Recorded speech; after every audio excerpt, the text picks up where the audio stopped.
Hello and welcome to the Slingshot channel. I know you want to have one of these awesome FXAirguns arrow shooters because they're so accurate and so powerful. They really have all the best sights from a crossbow compared with all the good sights from an airgun. But of course they also are quite expensive.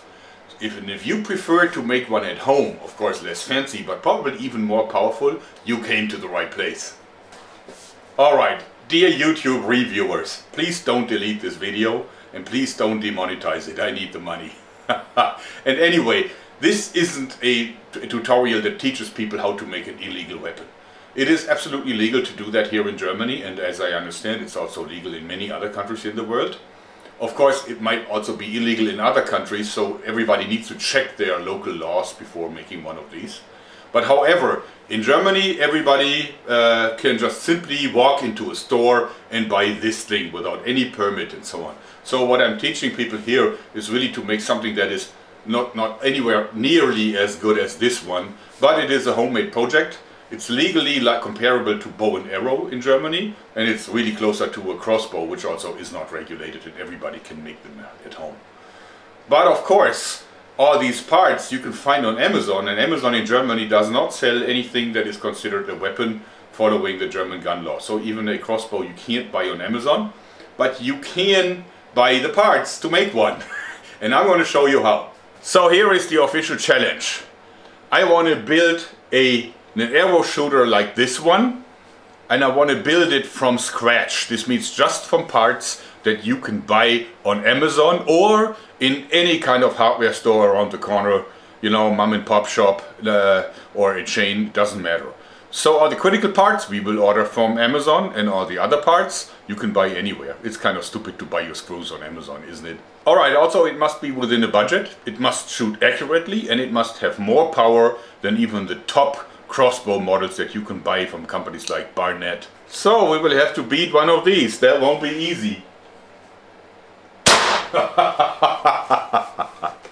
Very powerful.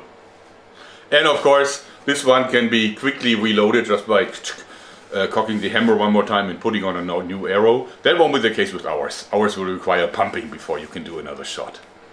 Okay, now here are the parts that we're gonna need, and all of this has been delivered from Amazon. We have a few bolts for crossbows. We have this piece of 7.5mm aluminum tube. We have a cheap rifle scope and a Picatinny rail that you can also get on Amazon. We have two of these valves. These are 1/2-inch valves, and these are for hydraulics. So these are not for just water or for air, but these are for hydraulics, and therefore they're rated 500 bar. That's, I don't know how many psi that is, but far more than we need. And of course they're made from steel, even they're kind of painted black, but those are all steel. Very nice. Then we have a bunch of fittings and couplings, and this actually is the little steel tube that's going to be our air reservoir later on. Very important, Teflon tape. Without Teflon tape you won't have any chance to get these things airtight at pressure rates of 250 bar that we are aiming for. We have some Thera tube rubber, and that is actually necessary for kicking open the valves with decent speed. And we also have some string. This is just polypropylene string that we're going to need to tie those. We have this pump that is for PCP air guns or paintball guns, and this is not just your regular bike pump, because it can go up to 250 bar, so very high pressure rates. Yeah, just like 4000 psi or something. And you can also get this on Amazon. Plywood, in this case it's multiplex brand plywood, 13 layers on 18mm thickness. You can get this in many hardware stores, but I decided to get it on Amazon because not all the hardware stores carry it. For all these parts you can find a download link down below, and it's a download link for Amazon Germany and Amazon US. I have not put in any download links for Amazon UK because I believe that making this would be illegal in the UK, and therefore I'm only giving out the right addresses for Germany and the US. Of course, we're also gonna need tools and screws and all this, but these are all things that you can get anywhere. You can also find them on Amazon if you want to, but that's easy enough to do that. Just type it into the search bar or just hit the hardware store right around the corner. And I will begin with showing you how to turn one of these crossbow bolts, 2219 crossbow bolts, into something that I can shoot with air. And that's easy enough because first we're going to chop off the first, I don't know, 3/4 of an inch.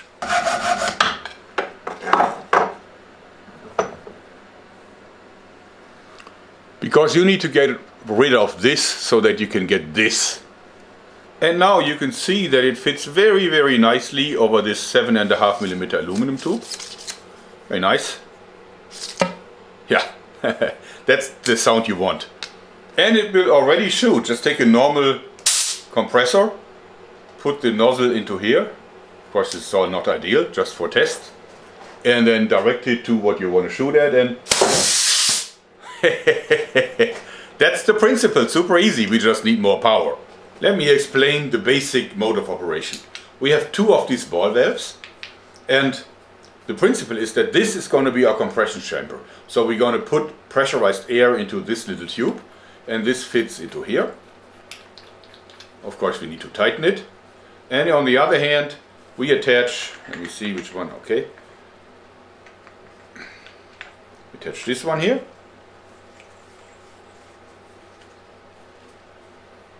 Now the principle is super easy. In the beginning, this will be closed. This will be opened. We put in the air, then we close this one. And then we put the arrow tube, the launch tube, on here and violently kick it open so that the air pushes out the arrow. Very simple mode of operation. So this is for in and this is for out. Now the pump has this very small 1/8 of an inch connector, which of course doesn't fit to our 1/2 inch system. And therefore what we need is we want to have a coupling anyway. So I've bought this hydraulics coupling on Amazon, of course, which is really oversized. I think they also have smaller sizes. You push it back, put this in, and then release this. And now it is super tight. And then I simply use a fitting like this one that connects 1/2 inch to 1/8 of an inch and attach it to one side of the couplings. Now these valves are female, and therefore, and this one is also female, therefore we need a fitting that it's called a double nipple, that is used to just convert female to female with a piece like this. And then we attach the barrel, and that's our basic setup. That will be it. Here is two tools that you absolutely need for doing this. You need a proper set of wrenches, and then you need a vise. Otherwise you can't do it, because we have to tighten this a lot to hold 250 bars of pressure. In this case it's really simple. First of all, we begin by this. Now here comes the trick with the Teflon tape. This isn't having any discs, rubber discs or so on. These couplings actually tighten over the threading, and they need the Teflon tape to be halfway airtight. And on a 1/2 inch like this you need plenty of it. And how to do it is you begin like this, right? And then start winding it like this. Nice and tight, and this we need about 25 windings. And now you tighten it really good.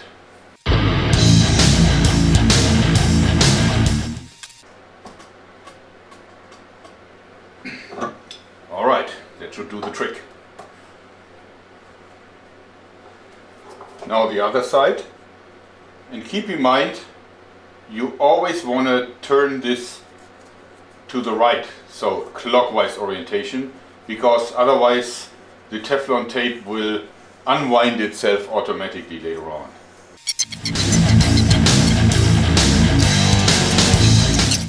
When you screw on the part, it actually should not feel metallic at all. It should feel all very smooth and gliding in more than screwing it in.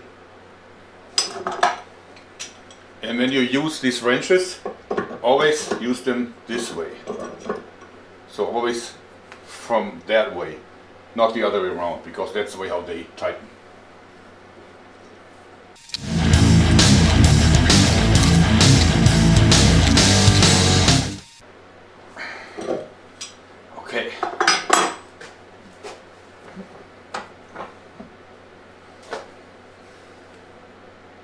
Now the air tank, put it in, squeeze it in really hard.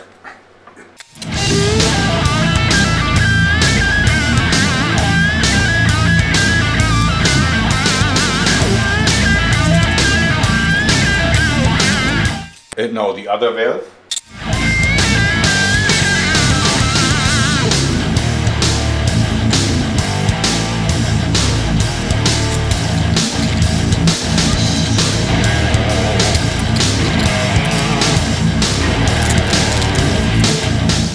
Okay, there we go. And it should all be tight now, but to find out there's only one way: we need to install our pump. In order to do that, we first need this fitting that goes from 1/2 inch to 1/8 of an inch. And as you see, I already installed it, and as you see, with plenty of Teflon. So I won't dismount this again, but this has to be done properly. Okay, now we are doing this with the pump. And notice that I clamped in this side. We're going to screw this on this way, because otherwise it's a nightmare with the tube connected. And of course we need this again, but this time we only need 10 windings, because it's a smaller diameter screw.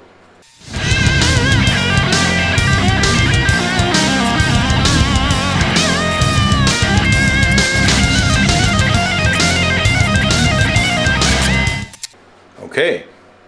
The beauty of these couplings here is that as long as there is no male part in it, they will not let any air through. So this is an airtight system, except if we've done something wrong and there is a leak. So simply we tighten the screw here to make the system tight, and then we start pumping, and we go all the way to 250 bar. Because what we're now doing really, we're really only filling the tube here. The entire system is not pressurized, so this goes rather quickly.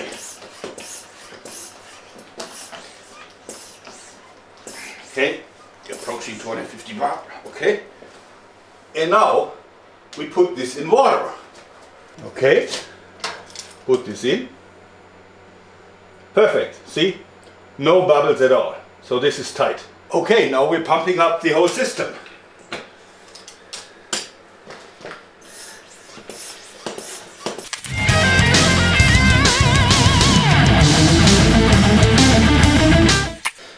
We reach 250 bar. Now we close this valve.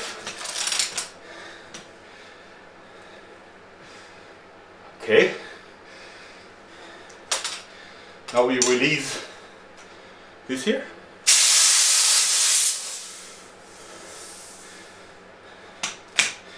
And remove the coupling. Now let's see. All tight here, and all tight here. Now we have a system that is under 250 bar of pressure. And a lot of people will now say it's dangerous, it's a bomb. That is nonsense. Yes, it is a lot of pressure, but it's not a lot of volume. So if there would be something, you know, something not tight here, it would simply pft out. It would not go boom, it would go pft. In fact, we have to really do a lot of things to make this popping out explosively. So there is no danger, and this is a steel pipe. Now, of course, it's already ready for shooting pretty much. Let's first test if we can release the air. Although under 250 bar, that is not easy to open this valve. You're going to need a lot of force to do it. So let's see. It's hard at first and then it gets easier. But you see, there is a lot of pressure on this thing now. Our next challenge is to take this aluminum tube, and of course we need to shorten it so that it's not overly long, and we need to put it into the muzzle so that we have a 1/2 inch threading. And I use this little adapter here, which is really only like a plug that can be capped, and therefore there's a hole in here already, and this means it's going to be easy enough to drill a hole into this. So we take a 7.5 millimeter drill and drill right through here.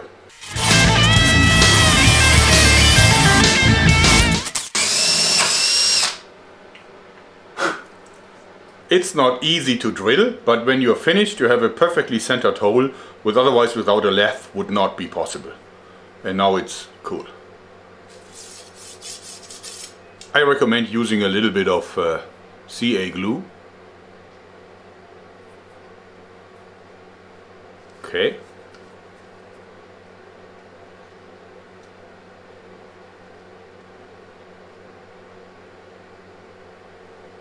And let it harden. Takes about 10 seconds. Now, of course, we have this long barrel attached to it, and we will simply shorten it so that the arrow just fits over it. Okay. Mark it.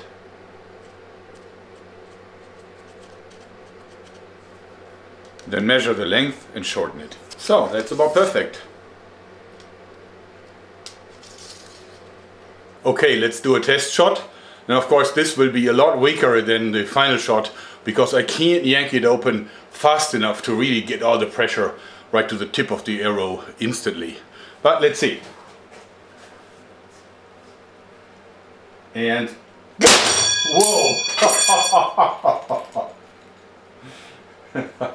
I think I have to attach the arrow barrel a little better because this came out too. Now you can see how firmly this sits into the wood here. Wow. And this is without rubber. And of course you can see that I can't aim really well when I have to yank open the valve. And that's another thing that rubber will solve for us.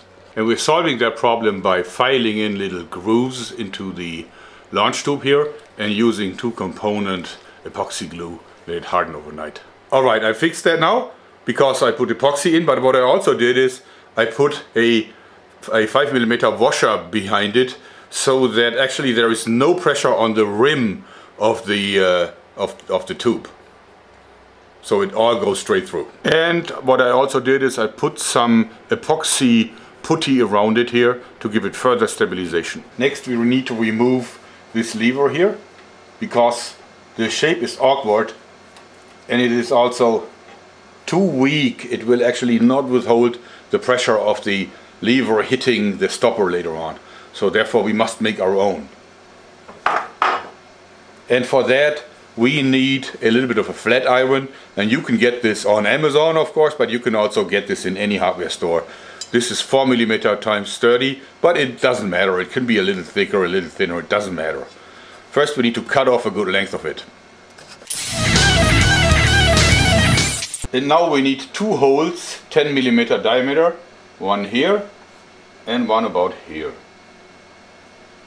This one is for the axis and this one is for the rubber bands later on.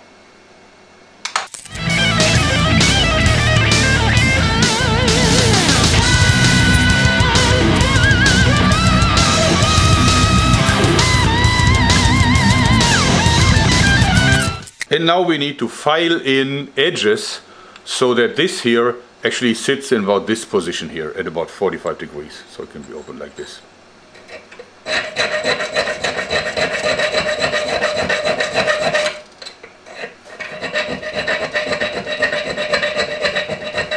Okay, and this is our part. Fits nicely over and opens and closes, and it's a lot more solid than the original one. The real one is fine, can stay that way, no problem. And in order to mount it, I simply used a hex nut and drilled it out so it just fits over this here, like this.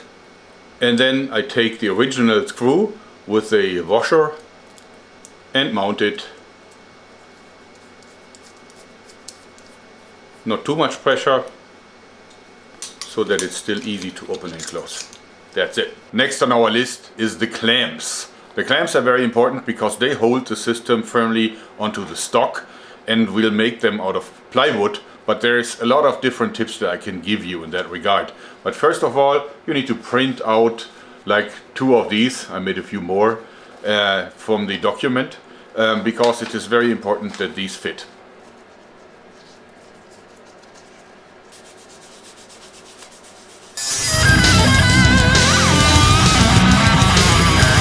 Now it is very important that we stabilize the layers, because otherwise the layers will easily become apart. Since if you drill something, if you squeeze a screw into these things sideways without stabilization, that's what's going to happen. It's going to split. And therefore we first drill small holes, and then we use the countersink, and then we stabilize it with small screws. And now we must very carefully drill holes through here, because that's where the main screws will later on be going through.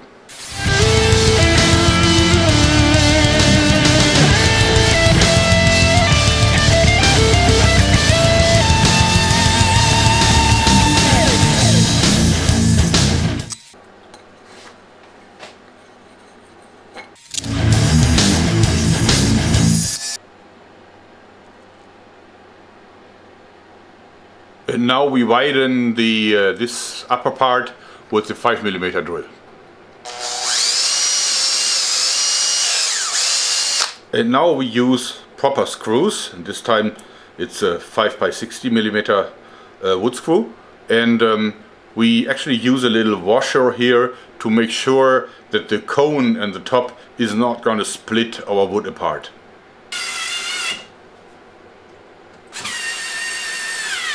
Now, as you can see here, this holds on very firmly.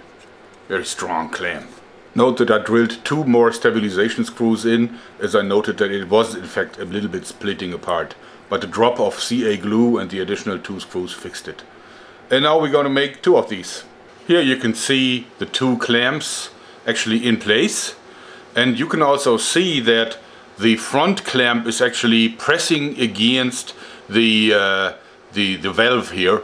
Therefore, the whole system can't really push back any further. And this, of course, is inserted into the massive wooden stock so that everything is firmly in place. Now we have to make the stock. And this means that you need a board, a plywood board, 18mm in thickness. And you can vary that a little bit, but then you, of course, need to adapt the plans. And all you really need is a piece 50 by 50 centimeters. Of course, if you have longer parts, you can also make this from fewer boards. But here we have a separation into the rear stock, the front stock, which is this part, and then we have the 3 pieces that form the middle part, and here these are the trigger parts. And you can of course use like a jigsaw like that, or you can use a jigsaw like this one. Hand saws don't work so well. You can get these very, very inexpensively.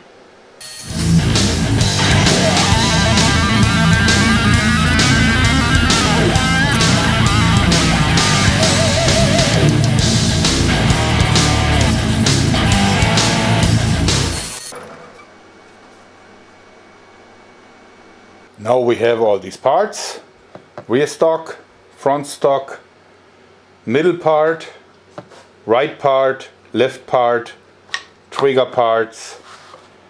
Yeah, that's about it. And now we have to mount it.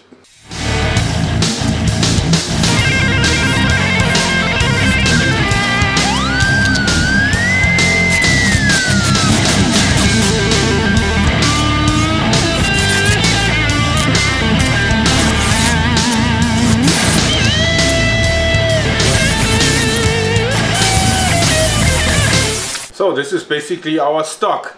These are the slots for the clamps, and then you can put the whole system on it. And then to here we're going to attach the rear stock, and to here the front part. This is as lightweight as possible, yet it is very solid because it's now 3 layers of 18mm plywood. So this is how it's going to work. See, the clamps are firmly in place.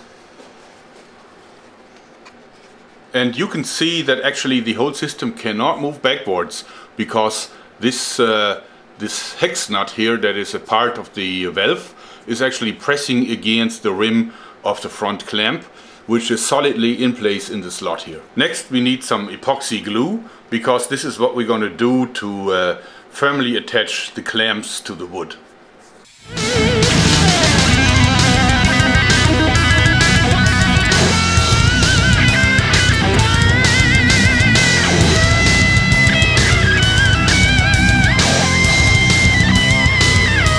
Alright, now everything is glued in place and won't budge. So this is really, really, really solid, cannot move. And of course you can see that still, you know, we can operate actually attached to all the rubber bands already. And you can just close the valve like this and then open it like that. And now we're going to install the trigger part that holds it back in the rear position. The trigger parts, we just need to mount all 3 parts together. And we do this because we want the trigger nicely centered, whereas of course it's holding back the flat iron piece that is to the right of the system. Okay, there we go. Note that I put this little stabilization thing in here, so that it actually fits right here. See that it holds it back, and then the trigger axis has to be in line with the force.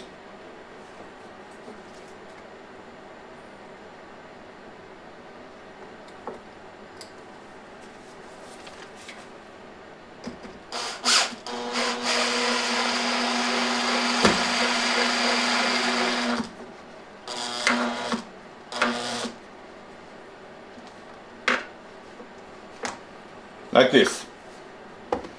So you see, when you pull, it holds absolutely secure, and when you press the trigger, it opens. Very simple.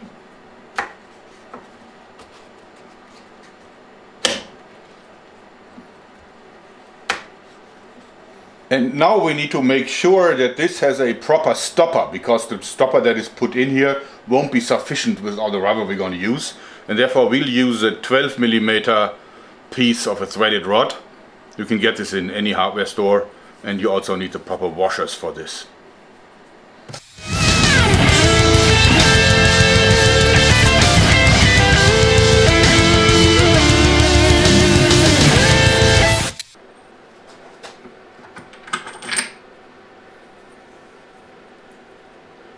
Note that I rounded this one a little bit to make it easier for the steel to slip over.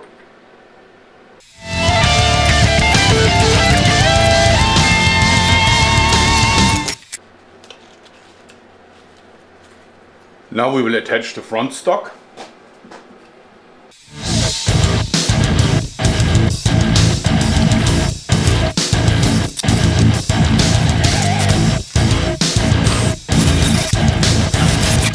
And also for putting the rubber bands over, then I rounded the tip of a 10mm piece of a threaded rod and put some rubber over it, so it doesn't harm this.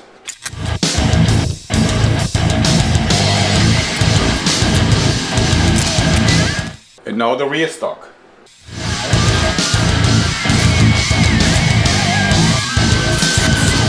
And now you attach some rubber bands, and these rubber bands of course need to be strong enough. I use steel rubber band black. You can order that on Amazon of course, and you attach it with a little bit of paracord to the hole that we drilled into the flat iron earlier on.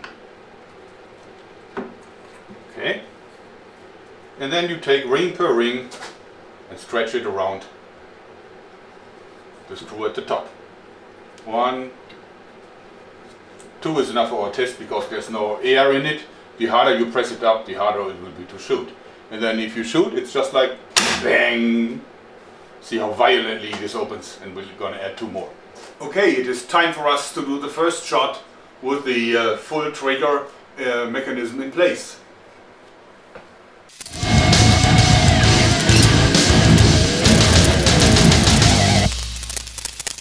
Okay, after 50 strokes we got 150 bar, and now it would shoot as powerful as the FXAirguns models because they are regulated to 150. But we'll continue to pump. Okay, after 90 pumps we are at 250 bar.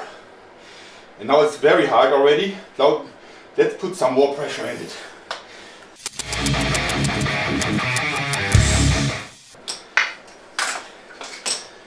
Whew. 300 bar. Wow. Okay, archery mat, me, my gun, and that was loud and powerful.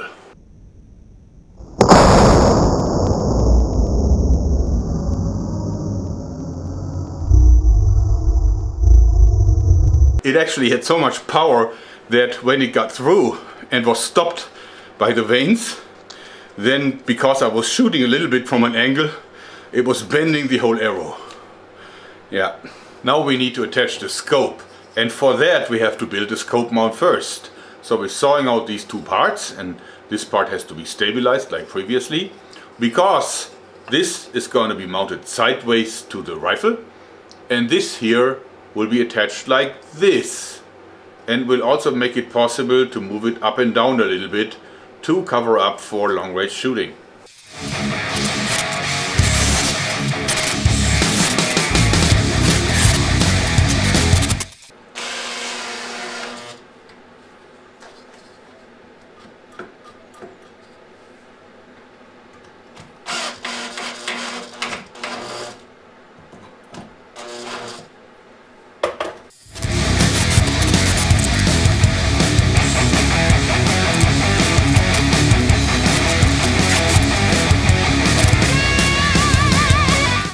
Okay, that is our scope mount.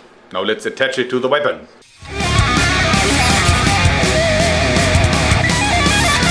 Since the scope now is a little bit high, that's because of the relatively large system here, I installed a cheek rest that allows me to very comfortably aim with this thing, like that. Very simple, just a piece of wood, well rounded, and that's it. I also made this set of scales for a better grip and also for a nicer look. So with the scales I think it looks much better, and I also installed this kind of front handle that makes it easier to control the weapon on the front side, like that. Very handy. Anyway, this of course now needs a lot of rounding and also a paint job, and that's gonna be next. Of course, from now on, you can actually do what you want, because the weapon is absolutely functional. It doesn't need any painting, it doesn't need any rounding, it shoots fine the way it is. But of course, we want to make this also nice looking as far as we can. Okay, and here it is. As you see, it's now fully rounded. I painted it black, but I left the scales original in wood. I just oiled it, just to give it some nice contrast. And it's not a big weapon, it's also not a heavy weapon. It's actually fairly light and compact for a weapon with that kind of power. And I think it even looks kind of cool. Alright, our first outside test. It's freezing cold today, so the rubber won't work very well. And also my crony is acting up, giving me funny error messages. But we'll just have a test shot at the rubber, at the archery mat.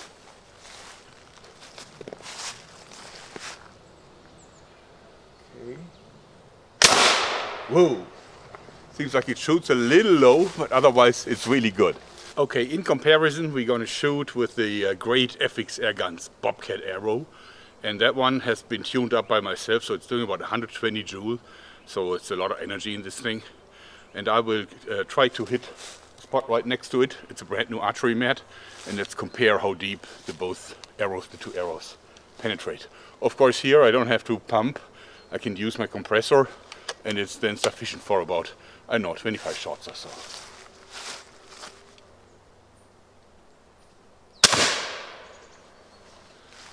Alright, let's look at the impact. I think that is quite telling. That was our homemade device, and that was the 120 joule FXAirgun. What a difference. Oh, and by the way, when I tried to pull out the arrows, I noticed that probably the one from our homemade gun would have completely penetrated if it wouldn't stick firmly into the wooden post here.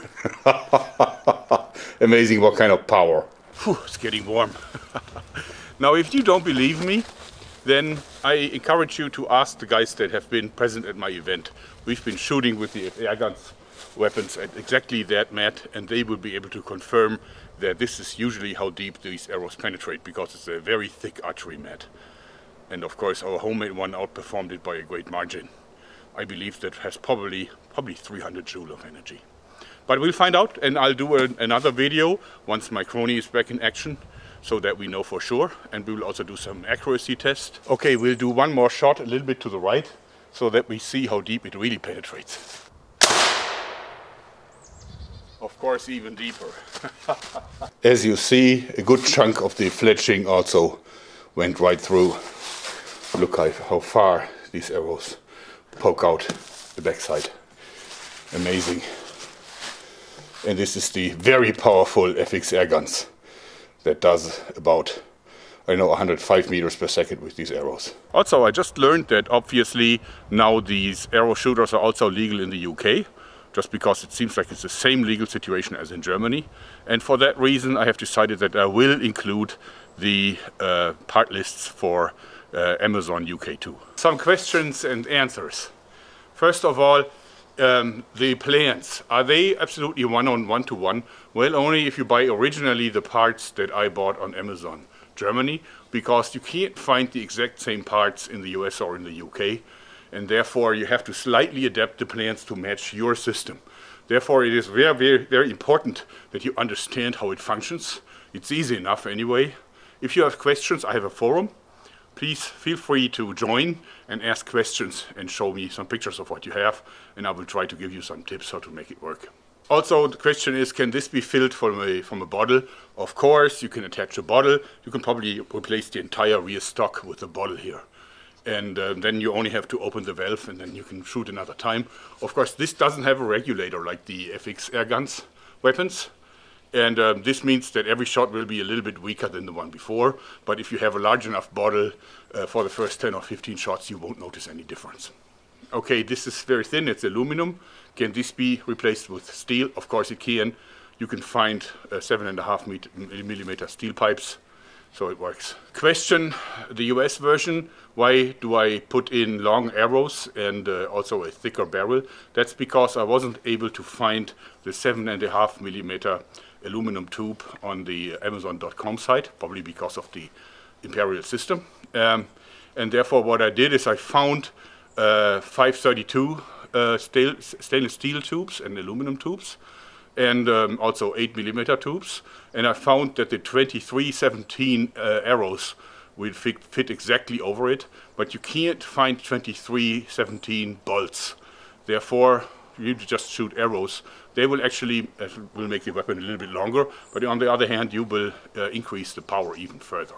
I know, why didn't you crony it? As I said, my crony is broken. I will try to fix it or replace it and then test it. But from my experience and from the impact on the archery mat, I estimate the arrow speed of these things to be between 500 and 600 feet per second. But we'll verify. Anyway, I think it's probably the best air shooter that I ever built. I like it, and I hope you do too, because that's it for today. Thanks and bye-bye.